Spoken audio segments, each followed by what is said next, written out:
네, 시청자 여러분 안녕하세요. 저번 방송에 이어서 미 연준의 동업자 블랙락은 투자항공모함이라는 2편 방송을 시작하도록 하겠습니다. 1편 방송에 이어서 2편을 방송하기 때문에 1편 내용에 대해서 간단하게 설명을 드리고 시작하도록 하겠습니다. 트루TV 방송입니다.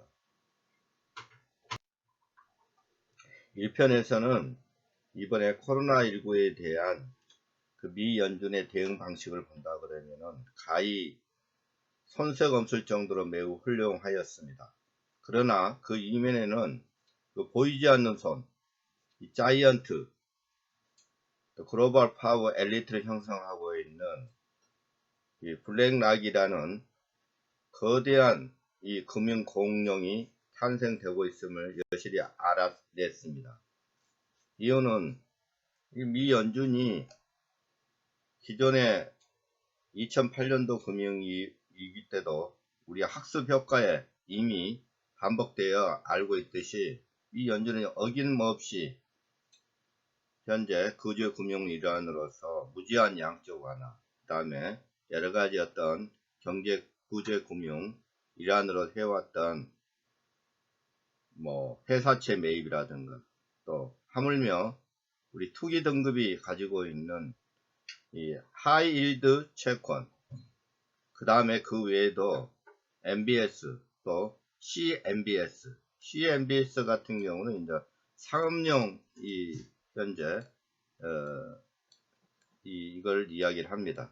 그 외에도 우리가 이제 정크본드, 이 정크본드 같은 경우는 이 투기 등급에서 나오는 여러 가지 등급, 이런 부분까지도 2008년도하고는 대비적으로 2020년대는 이런 부분도 다 매입을 했는데 그 뒷 배경에는 이 동업자에는 이 블랙락이라는 이 거대한 금융이 탄생되고 있었다는 걸 여실히 알 수 있었습니다.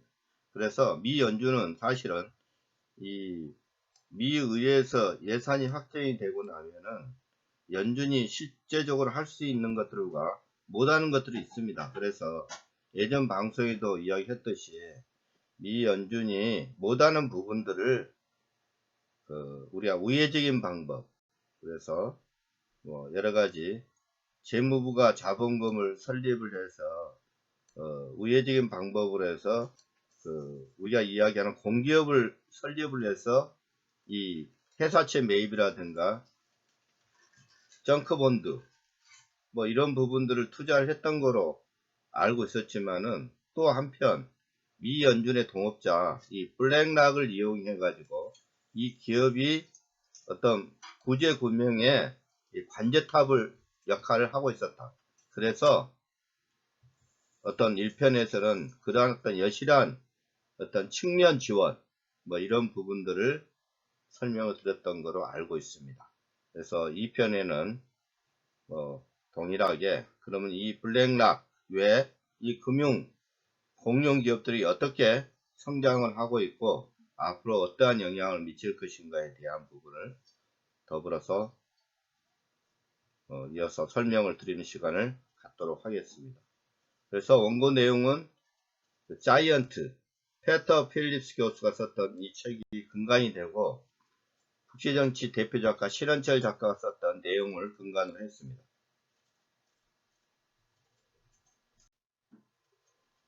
이 블랙락은 이 워싱턴에 중앙본부를 두고 있습니다.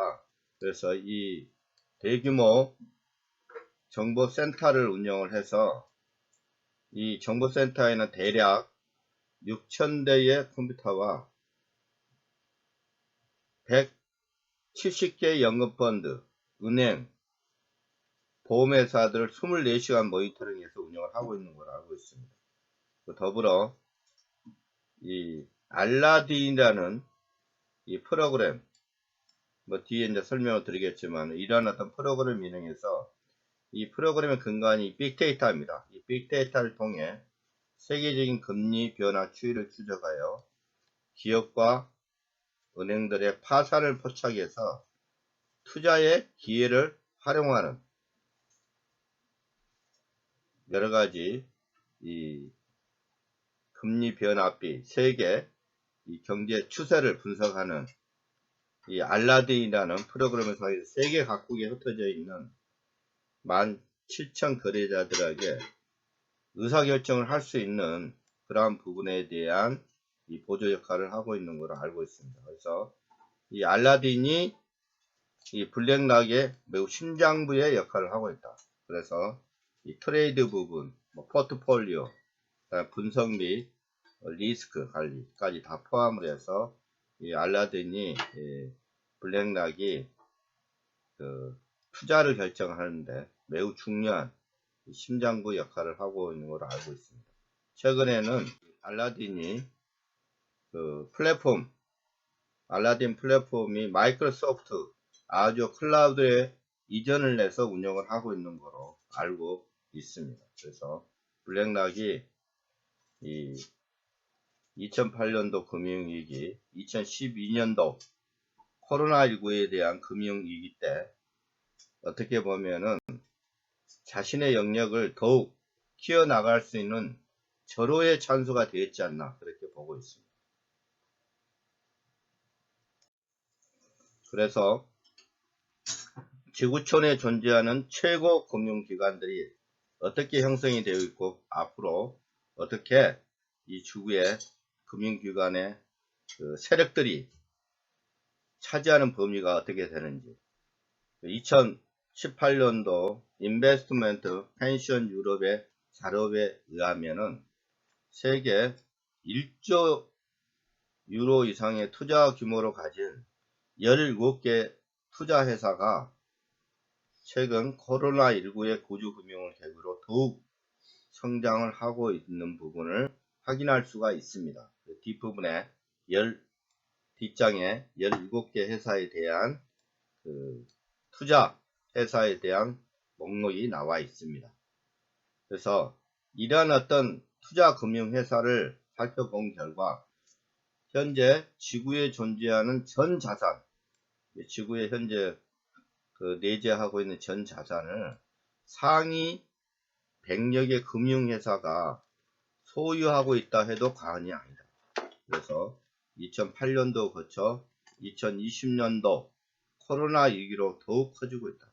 그래서 이 금융위기가 발생될 때마다 우리가 알다시피 실제적으로 이 산업 생산력, 또 산업 생산력을 뒷받침할 수 있는 이 기업이 실제적으로 제조를 할 수 있고 많은 인력을 보유하고 있는 실제적인 기업이 성장하는 게 아니고 그 기업을 지원하기 위한 이 금융기관이 이런 기회를 통해서 공룡처럼 성장을 하고 있고 지배를 하고 있다. 그러한 부분을 여러분에게 같이 정보를 공유하는 데 목적이 있습니다. 그래서 현재 그 블랙락이 아마 요건 2018년도 규모이기 때문에 그 US 달러 기준으로 한 7.4조 정도 됩니다. 이가 아마 뱅가드가 아마 한 4조 달러 정도의 자산을 가지고 있고 여러분들이 보시면 거의 다 아는 기업들입니다. 피델티가 아마 투자회사가 US 달러로 한 2조 달러의 자산 규모를 가지고 있고 캐피탈 그룹, 그 다음 JP 모간이 한 1.5조 달러, 그 다음에 피멘코 등등, 그 다음에 프루덴셜, 골드만삭스 뭐 등등 여러분이 보시면은 다 아는 이 금융기업들이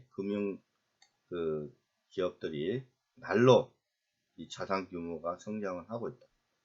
그래서 이런 기업들이 향후에도 그 세계를 지배할 수 있는 그 다음에 산업 경쟁력을 가지고 있는 세계 글로벌 대부분의 기업의 지분과 주식을 소유 또 하고 있습니다.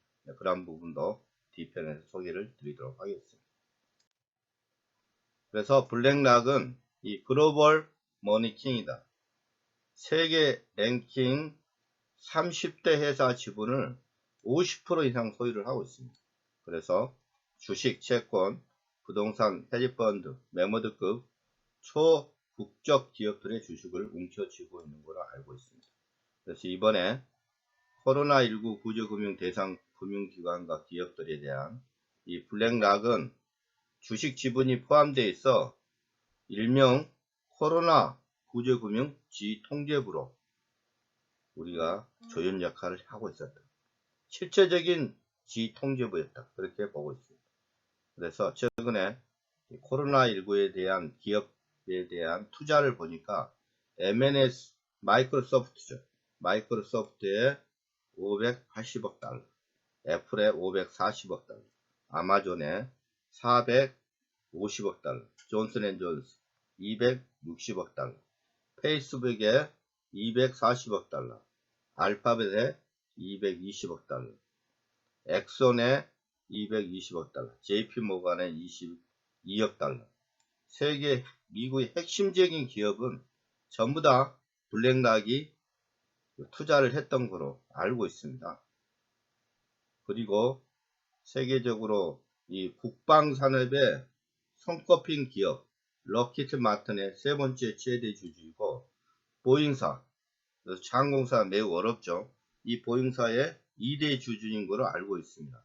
그 외에도 이 미디어 분야 AT&T의 2대 주주고 터너방스, CNN, 워너브라더스, 또 영화 계통의 21세기 폭스사 부분에 현재 주주로서 활동을 하고 있습니다.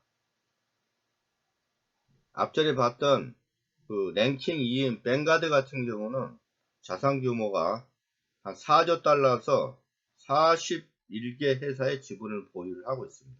그래서 이 블랙락하고는 이 공동 지분을 소유를 해서 양자는 이 세계 글로벌 핵심적인 기업에 대한 협력 관계를 유지를 하고 있다. 이 금융회사에 대한 지배력 강화 부분이 앞으로 이 2008년도, 2020년도 코로나19에 대한 구조금융 여파로 인해서 더욱더 이 금융회사 성장을 하고 있고 지배력이 강화가 되고 있다는 것을 여실히 확인할 수가 있습니다.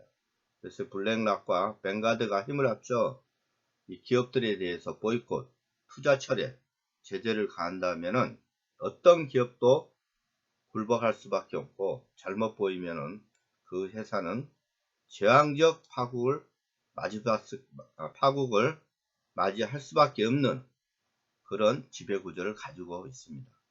그래서 이 지분 소유 회사들은 또 광고 영역에서도 이 블랙락과 뱅가드의 뜻을 받들여 소비 대중에게 이 글로벌리즘의 아젠다를 심어주는 것이 아젠다다 그러면 여러 가지가 있습니다.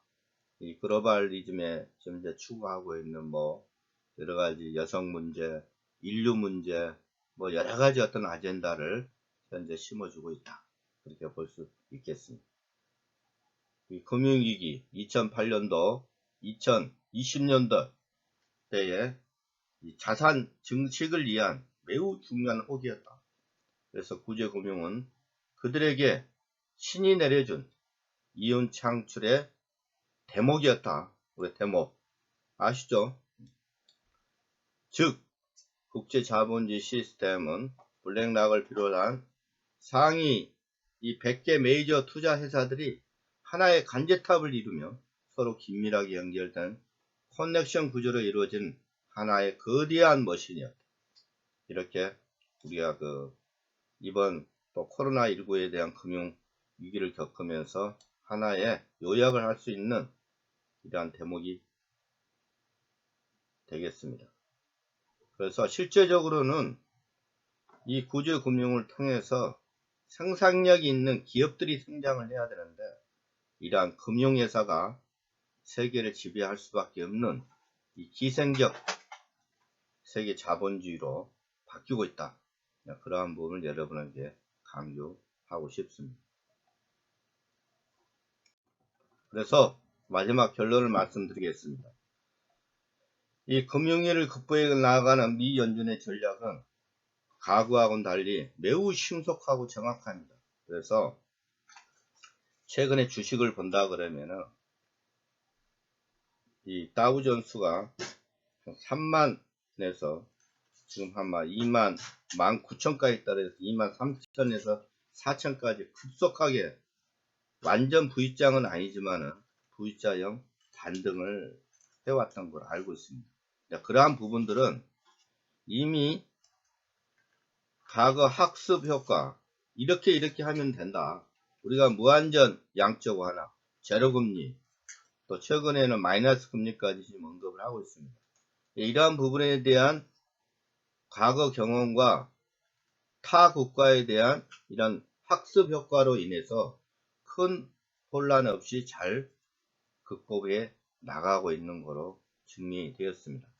그러나 이 근본적인 문제점, 2008년도 마찬가지지만 이 기업들이 안고 있는 문제, 그 다음에 생산성이 없는 그런 구조, 그 다음에 근본적으로 해결해야 될 회사채 문제, 뭐 하이드 펀드라든가 정크 펀드, 뭐 이런 부분들을 사실은 해결을 하고 넘어가는데도 불구하고 살려줬기 때문에 근본적인 문제는 그대로 안고 있다.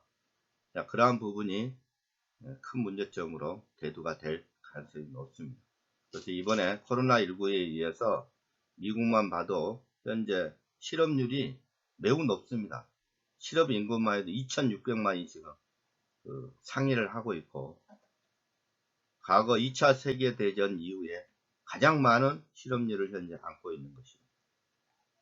그래서 이 구제금융으로 인한 혜택은 대부분 이 금융자산, 특히 이제 금융자산과 연계되어 있는 메이저 회사에게 대부분 가고 있어 이 공용 금융회사가 탄생할 수밖에 없는, 골랭라, 뱅가드 같은 회사가 탄생할 수밖에 없는 현실입니다. 그래서 실제적으로는 우리에게 피부로 닿을 수 있는 이 고용중대, 체계적인 인프라 구축, 기업의 생산성 증대를 위한 이 생산적 투자가 아니라 오로지 이 금융 메이저에게 돌아가는, 즉 전 세계 1%에게만 돌아가는 이 특수 자본주의 형태로 변모를 하고 있다. 그래서 특히 자산 분야, 주식, 채권, 부동산 등 금융 분야만 발전을 하고, 또 이런 분야가 발전을 하다 보니까 계속적으로 치고 빠지고 단기적 약탈적 방향으로만 현황이 돼 있지, 근본적인 생산적인 발전, 생산적인 투자는 더디고 있다, 늦춰지고 있다. 그래서 현재의 향후의 시장은 또 이어서 제가 여러가지 분야를 섹터로 나눠서 설명을 드리도록 하겠습니다. 그래서 방송의 마지막 세계 채권왕 건들락은 이런 말씀을 했습니다. 연준이 모두 구제하게 되면 앞으로 아무도 구제할 수 없다. 이것으로 오늘의 방송을 마치도록 하겠습니다.